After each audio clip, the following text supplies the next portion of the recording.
Hi hello welcome to Sudarshi vlogs. ఇవాళ మనం prawns curry చేసుకుందాం. ముందుగా ప్రాన్స్ని శుభ్రపరచుకోండి. ఒక ప్యాన్లోకి ధనియాలు, జీలకర్ర, లవంగాలు, దాల్చిన చెక్క అండ్ మిరియాలు వేసి ఉంచుకోండి. మనం శుభ్రపరచుకున్న ప్రాన్స్లోకి పసుపు అండ్ కొంచెం ఉప్పు బాగా మంచిగా మిక్స్ చేసుకొని అండ్ ఒక సైడ్ ఉంచుకోండి. మనం వేసుకున్న స్పైసెస్ని బాగా వితౌట్ ఆయిల్ ఫ్రై చేసుకొని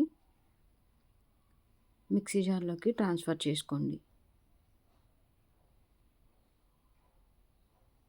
ఇప్పుడు సేమ్ ప్యాన్లోకి తగినంత ఆయిల్ వేసుకొని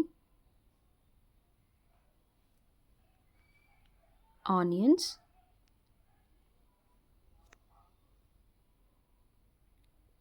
మిర్చి అండ్ కరివేపాకు 3 వేసుకొని ఉంచుకోండి. ఇప్పుడు మనం ఏదైతే స్పైసెస్ ఉన్నాయో దాంట్లో వెల్లుల్లి రెబ్బలు వేసుకొని మిక్సీ చేసుకొని ఉంచుకోండి. సేమ్ పాన్లో జస్ట్ లిడ్ పెట్టి ఉంచేయండి. ఒక 2 మినిట్స్ ఆగి లిడ్ ఓపెన్ చేశాక ఆనియన్స్ మంచి గోల్డెన్ కలర్లో ఉంటాయి. ఇప్పుడు ఆనియన్స్ వాటిలోకి అల్లం వెల్లుల్లి పేస్ట్ వేసుకొని మంచి గోల్డెన్ బ్రౌనిష్ కలర్ వచ్చే వరకు ఉంచండి. ఇప్పుడు పాన్లోకి మనం ముందుగా పసుపు ఉప్పు వేసుకున్న రొయ్యల్ని పాన్లోకి వేసుకొని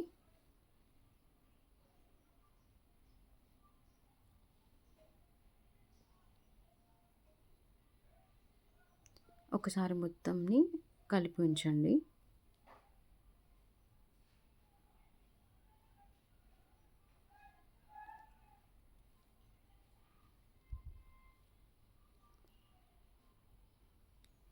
ఇప్పుడు రొయ్యల్లోకి కారం, మీకు తగినంత కారం వేసుకోండి. కొంచెం పసుపు అండ్ కొంచెం ధనియాల పౌడర్. ఆల్రెడీ మనం స్పైసెస్లో ధనియాలు వేసాం కదా, సో కొంచెం వేసుకోండి. అండ్ సాల్ట్ కూడా మీ టేస్ట్కి తగ్గ సాల్ట్ వేసుకోండి. నేను ఆల్రెడీ కొంచెం రొయ్యల్లో వేసాను కాబట్టి కొంచెమే వేసాను. ఒకసారి మొత్తంని మిక్స్ చేసి లిడ్ని క్లోజ్ చేసి ఉంచండి. ఒక 5 మినిట్స్ తర్వాత రొయ్యలు మొత్తం బాగా ఉడికిపోయి ఉంటాయి. అందులోకి మనం ఆల్రెడీ మిక్స్ చేసి ఉంచిన మసాలా పౌడర్ని మొత్తం వేసేయండి.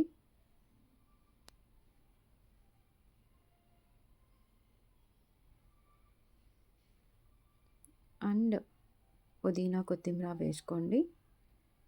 అంతే, మన tasty prawns curry ready. Thank you so much for watching and please subscribe and please support. Thanks for watching.